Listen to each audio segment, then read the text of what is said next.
बृहस्पति लोक उड़े, हनुमान उड़े, हनुमान उड़े।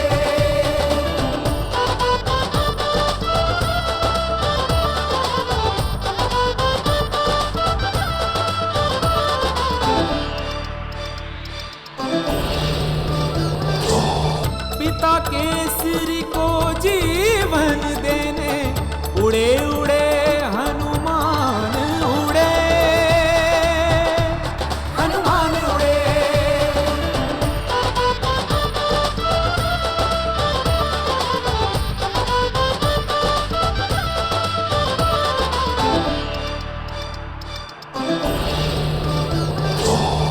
अंजनी माँ के सुहाग की रक्षा करने बाल भगवान चले, हनुमान उड़े। प्रभु श्री राम की पूर्व योजना को साकार है करने चले, हनुमान उड़े, हनुमान उड़े, हनुमान उड़े।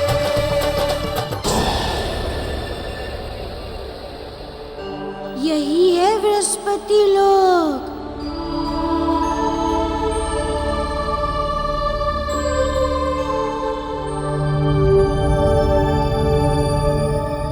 इतने सारे ग्रंथ, देवों के गुरु है बृहस्पति जी, इसीलिए इतने सारे वेद पुराण हैं यहाँ पर।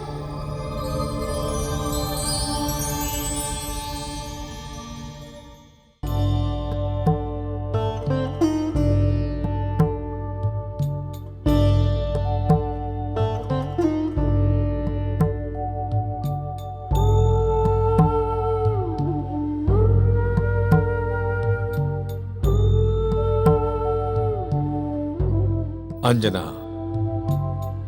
इस बार तो मारुति तुम्हारे आंखों के सामने ही गया, किंतु तुमने उससे पूछा नहीं कि वो कहां जा रहा है। पिताजी, आप मारुति को इतने दिनों से देख रहे हैं, उसके कार्यों से तो ये निश्चित है कि वो एक असाधारण बालक है।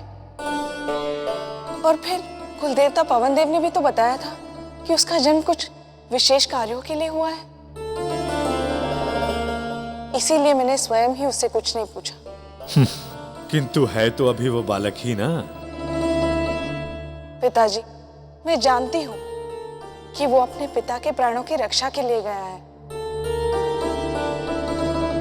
यदि कोई बात होती तो मारुति स्वयं ही हमें बता देता।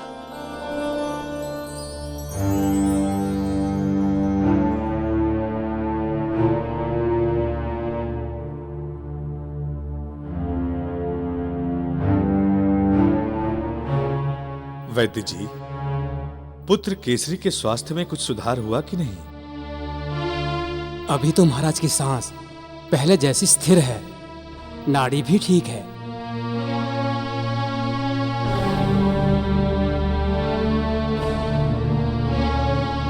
राजवैद्य जी, हमारी समझ में ये नहीं आ रहा है कि यदि सब कुछ ठीक ही है तो पुत्र केसरी अभी तक अचेत क्यों है?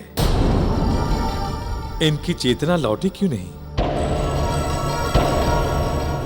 यही तो मुझे भी समझ में नहीं आ रहा है। मैंने हर तरह से उपचार करके देख लिया है, पुनर्लता के रस से भी इनकी चेतना नहीं लौटी, किंतु इनकी नाड़ी की स्थिरता से एक आशा लौटी है।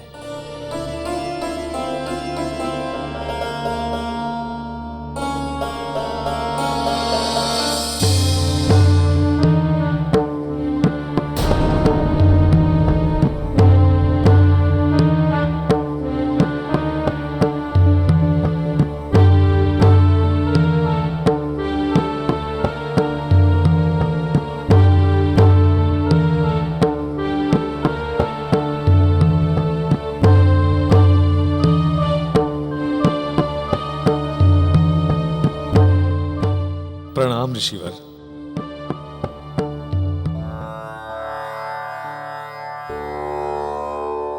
धन्य भाग्य हमारे ऋषिवर जो आप यहां पधारे। आप तो त्रिकालदर्शी हैं ऋषिवर। किष्किंधा में जिस प्राणघातिनी शक्ति के वार को आपने सहजता से वहन कर लिया था, उसी प्राणघातिनी शक्ति के वार से पुत्र केसरी की ये दशा हो गई है और 3 दिनों से ये यूं ही अचेत पड़े हैं। हमें ज्ञात है कुंजर जी, और इसीलिए हम यहाँ आए हैं। ऋषिवर, अब आप ही कुछ कीजिए। इनकी चेतना तो लौट ही नहीं रही है। आप धीरज धरिए, चिंता मत कीजिए, सब ठीक हो जाएगा। और महाराज की चेतना शीघ्र लौट आएगी।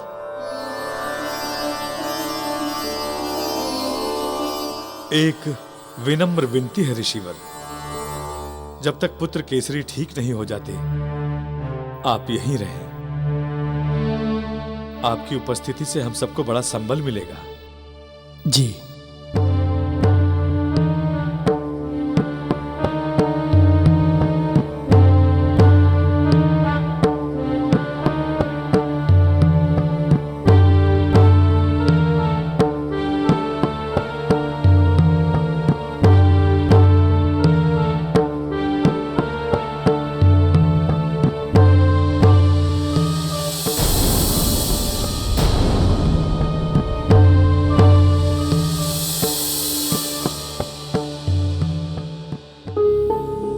हमने इन्हें तो धीरज धरने के लिए कह दिया है,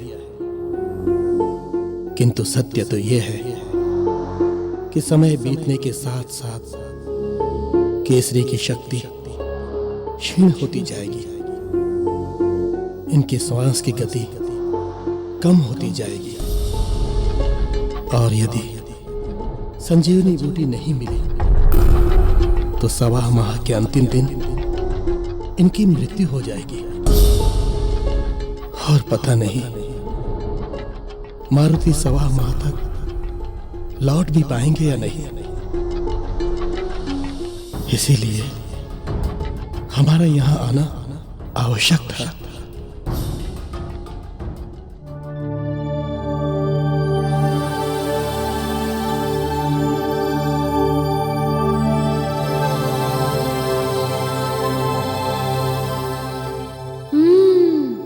लगता है देवगुरु बृहस्पति जी लेखन कार्य कर रहे हैं।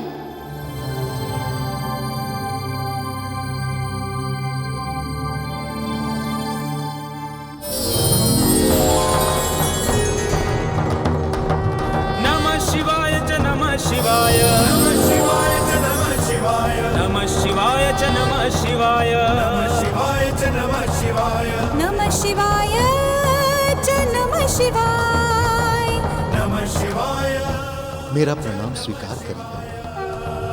नमः शिवाय च नमः शिवाय, नमः शिवाय च नमः शिवाय, नमः शिवाय च नमः शिवाय। प्रभु, नमः शिवाय, ये मेरा सौभाग्य है कि आप मेरे लोक में पधारे हैं। शिवाय च नमः शिवाय। किंतु प्रभु, ऐसा कौन सा कार्य आ पड़ा कि आपको स्वयं मेरे लोक में आना पड़ा?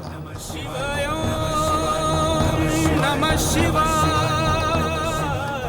प्रभु, यदि आप आदेश देते हो तो मैं स्वयं आपकी सेवा में उपस्थित हो जाता। देवगुरु बृहस्पति जी, मैं आपका प्रभु ने याचक बनकर आपके पास आया हूँ, और याचक को दाता के द्वार पर आना ही पड़ता है, और याचक को दाता के द्वार पर आना ही पड़ता है। ऐसा मत कहिए प्रभु, आप तो हम सब दिनों के दाता हैं, सर्वसमर्थ हैं। भला कोई आपको क्या दे सकता है? फिर भी प्रभु, आप बताइए कि हमारे लिए क्या आज्ञा है?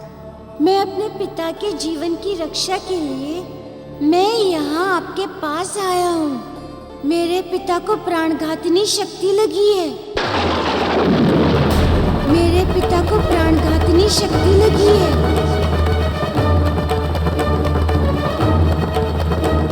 प्राणघातिनी शक्ति? ये आप क्या कह रहे हैं प्रभु? हाँ देवगुरु बृहस्पति जी, और उसका मात्र उपचार संजीवनी बूटी है। इसीलिए मैं यहाँ आपके पास आया हूँ, ताकि संजीवनी बूटी से मेरे पिता के प्राणों को बचाया जा सके।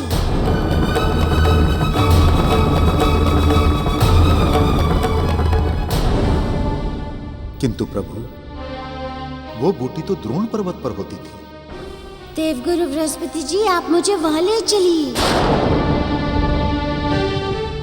किंतु प्रभु, द्रोण पर्वत तो इस समय अपने स्थान पर नहीं है। वो तो वर्षों पहले जलमग्न हो गया है। द्रोण पर्वत तो इस समय अपने स्थान पर नहीं है। वो तो वर्षों पहले जलमग्न हो गया है। द्रोण पर्वत तो इस समय अपने स्थान पर नहीं है। वो तो वर्षों पहले जलमग्न हो गया है। द्रोण पर्वत तो इस समय अपने स्थान पर नहीं है। वो तो वर्षों पहले जलमग्न हो गया है। इसलिए प्रभु, संसार में इस समय संजीवनी बूटी नहीं है। इसलिए संसार में इस समय संजीवनी बूटी नहीं है। ये आप क्या कह रहे हैं? पूरा पर्वत कैसे जलमग्न हो गया? प्रभु, एक समय शुक्राचार्य के शिष्य जालंधर नामक असुर ने देवताओं पर आक्रमण कर दिया था।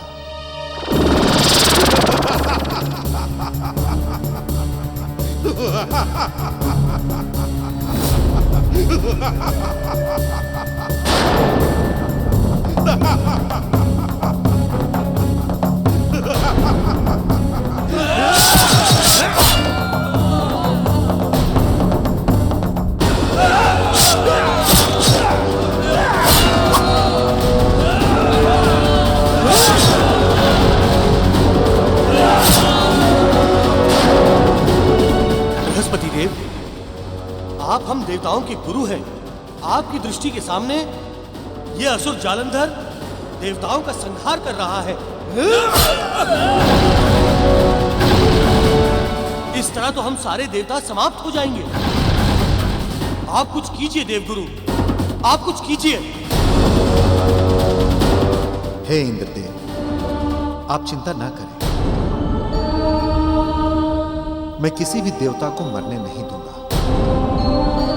मैं इन्हें पुनः जीवित कर दूंगा। किंतु देवगुरु, ये कैसे संभव है? इंद्रदेव,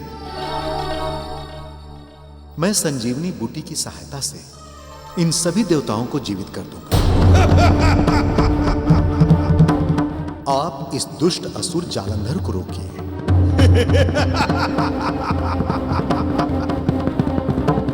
और मैं धरती के द्रोण पर्वत से संजीवनी बूटी लेकर शीघ्र लौटता हूं।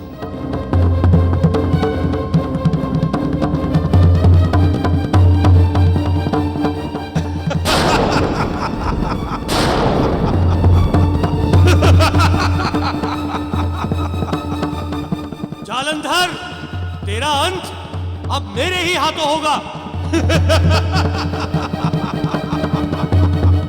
इंद्रदेव, हम तुम्हें ही ढूंढ रहे थे। अब देखते हैं कि किसका अंत किसके हाथों होता है।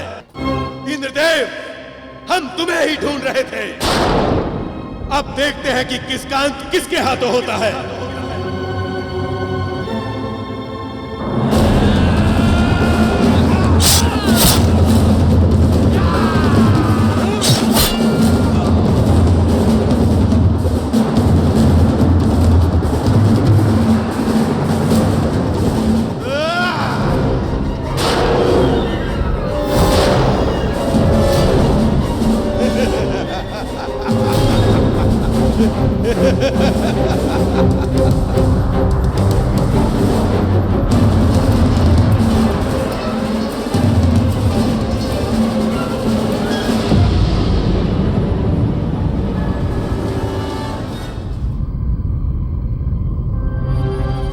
हे संजीवनी बूटी के वृक्षों, दुष्ट असुर जालंधर देवताओं का संहार कर रहा है। उन्हें पुनः जीवित करने के लिए मुझे आपकी आवश्यकता है। अतएव आप अनुमति प्रदान करें जिससे मैं इन बूटियों को ग्रहण कर सकूं।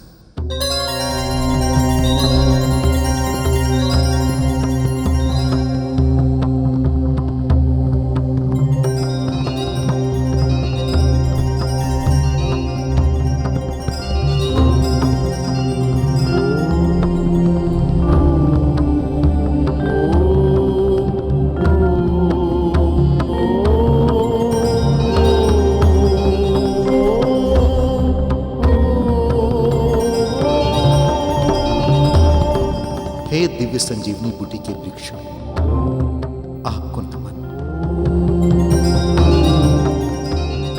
जो आपने देवताओं की सहायता के लिए ये बूटी प्रदान की है। आपको कोटि कोटि नमन।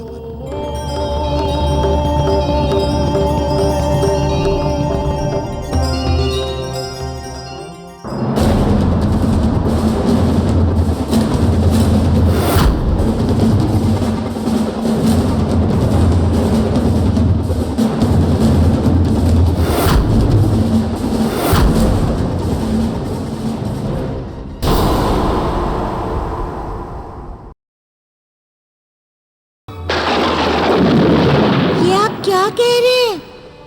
पूरा पर्वत कैसे जलमग्न हो गया? एक समय शुक्राचार्य के शिष्य जालंधर नामक असुर ने देवताओं पर आक्रमण कर दिया था।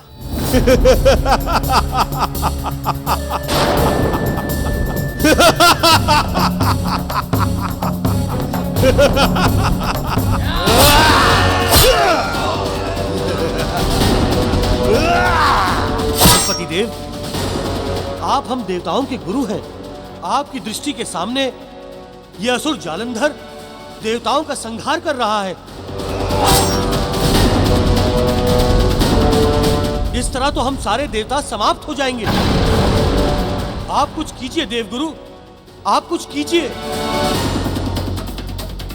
हे इंद्रदेव, मैं किसी भी देवता को मरने नहीं दूंगा।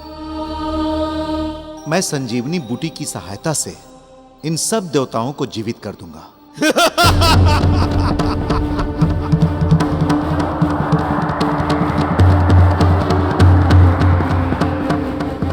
जालंधर, तेरा अंत अब मेरे ही हाथों होगा।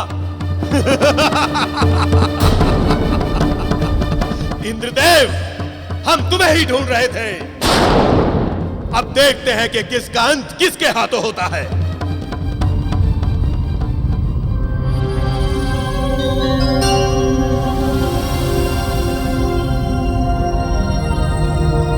हे संजीवनी बूटी के वृक्षों, दुष्ट असुर जालंधर देवताओं का संहार कर रहा है। उन्हें पुनः जीवित करने के लिए मुझे आपकी आवश्यकता है। अतएव आप अनुमति प्रदान करें।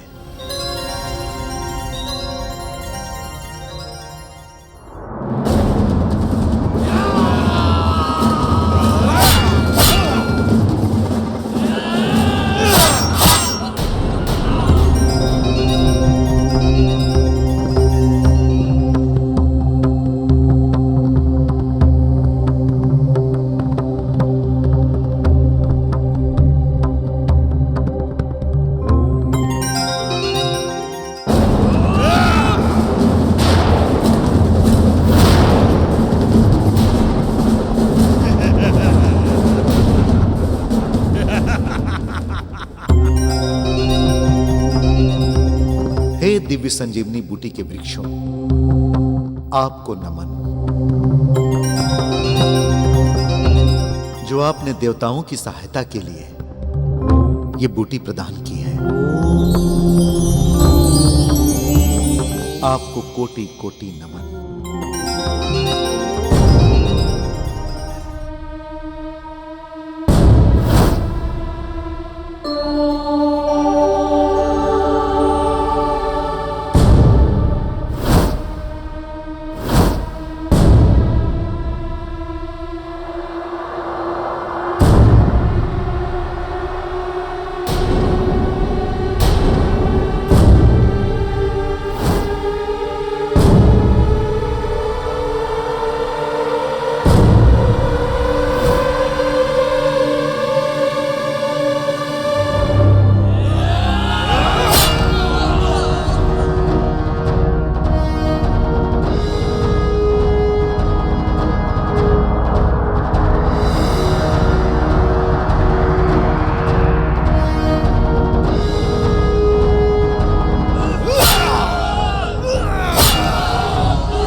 देख क्या रहे हो? जाओ और इस दुष्ट असुर जालंधर का अंत कर दो।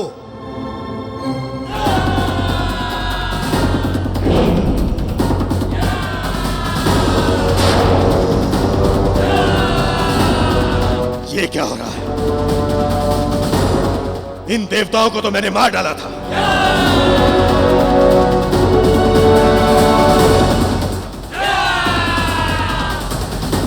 ये फिर कैसे जीवित हो गए?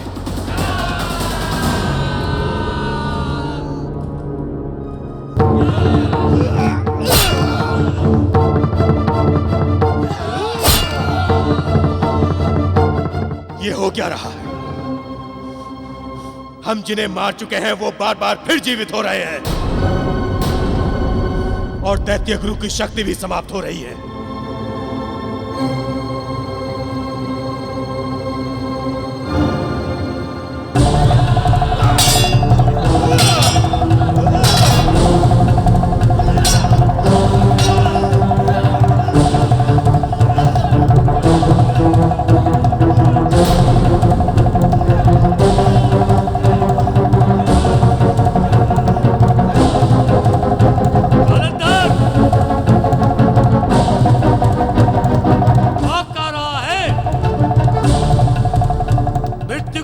देखकर भयभीत हो उठा है।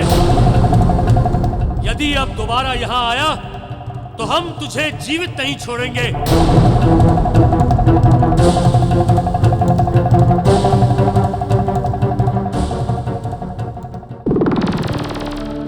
इस प्रकार देवताओं से परास्त होकर जालंधर वहां से भाग निकला। द्रोण पर्वत कैसे जल में समा गया? प्रभु, जब जालंधर वहां से भाग रहा था तब शुक्राचार्य ने उसे रोका।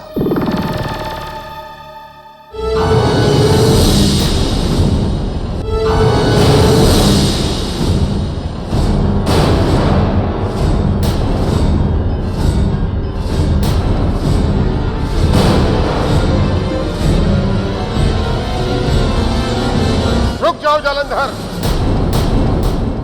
कायरों की तरह मत भागो।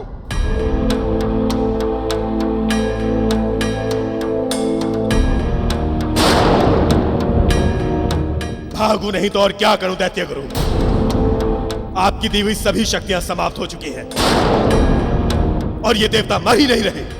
मैं जिन्हें मार रहा हूं वो बार बार फिर से जीवित हो रहे हैं। वो स्वयं जीवित नहीं हो रहे हैं जालंधर, बल्कि देव गुरु बृहस्पति उन्हें संजीवनी बूटी से जीवित कर रहा है। संजीवनी? ये मिलती कहां से है दैत्य गुरु?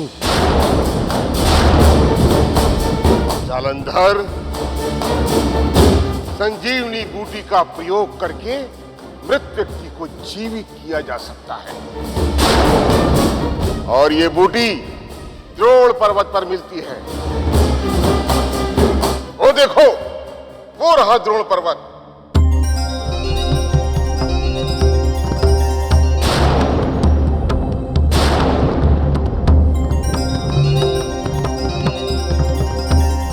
द्रोण पर्वत पर वो संजीवनी बूटी उगती है जिससे देव गुरु बृहस्पति देवताओं को पुनः जीवित कर लेता है। जालंधर, अगर द्रोण पर्वत से इस संजीवनी बूटी को समाप्त कर दिया जाए तो बृहस्पति कुछ भी नहीं कर पाएगा और देवताओं के ऊपर तुम्हारी जीत सुनिश्चित हो जाएगी।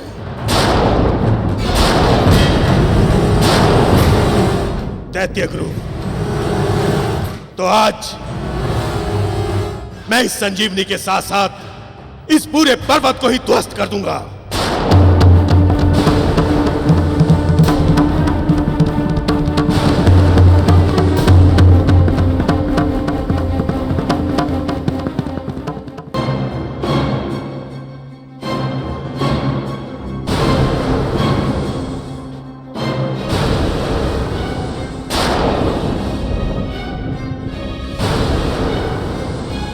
देव गुरु बृहस्पति, इसी संजीवनी से तुमने देवताओं को जीवित किया था, किंतु आज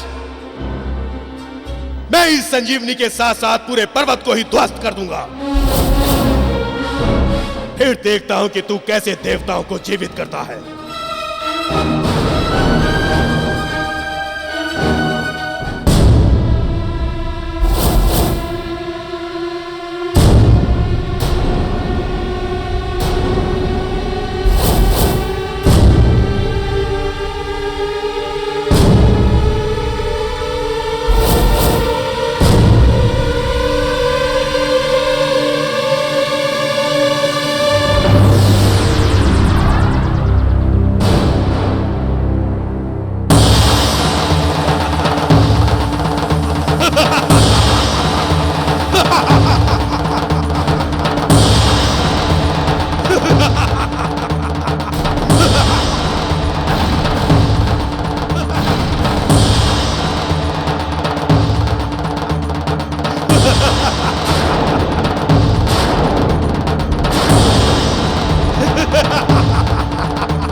इस प्रकार प्रभु, उस दुष्ट असुर जालंधर के कारण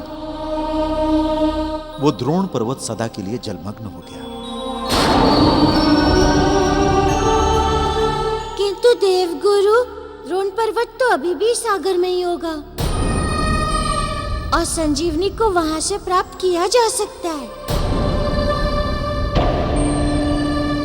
किंतु प्रभु, सागर तो बहुत विशाल है। उस अथाह सागर में ना जाने द्रोण पर्वत कहां होगा।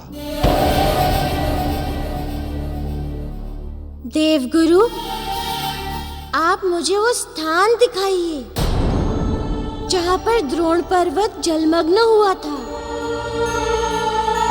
ठीक है प्रभु, आइए।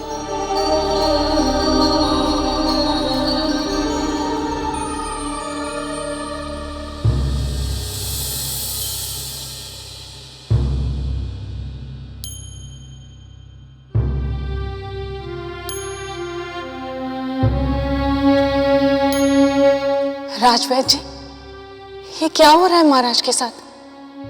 इनके शरीर की कांति समाप्त हो रही है। ऐसा क्यों हो रहा है?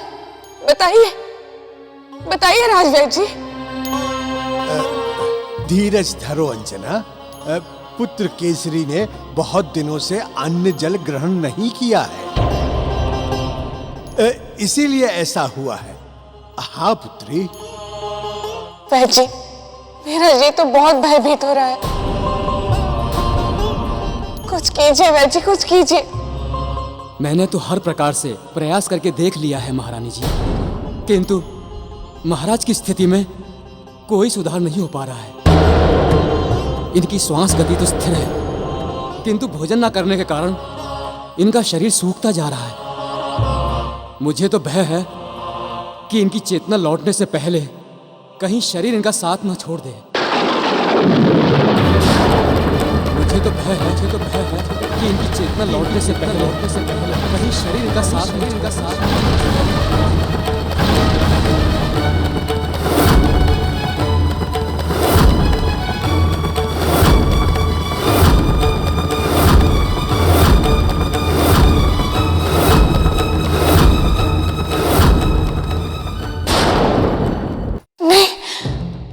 ऐसा मत कहिए।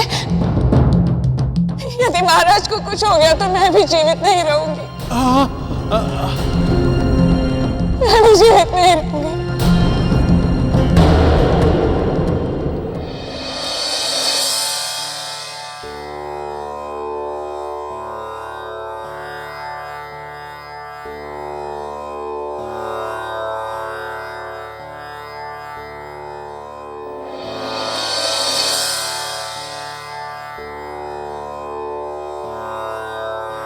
शांत हो जाए महारानी।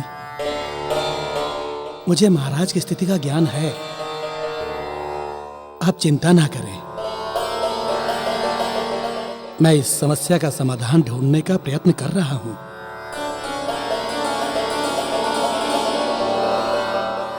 शिवरथ जी गुरुजी।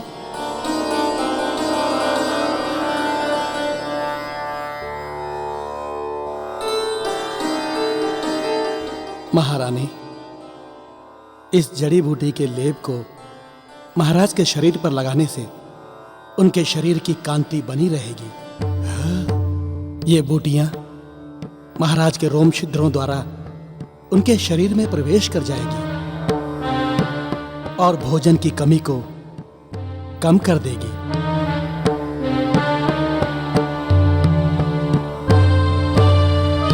इस प्रकार उनका शरीर सूखना बंद हो जाएगा।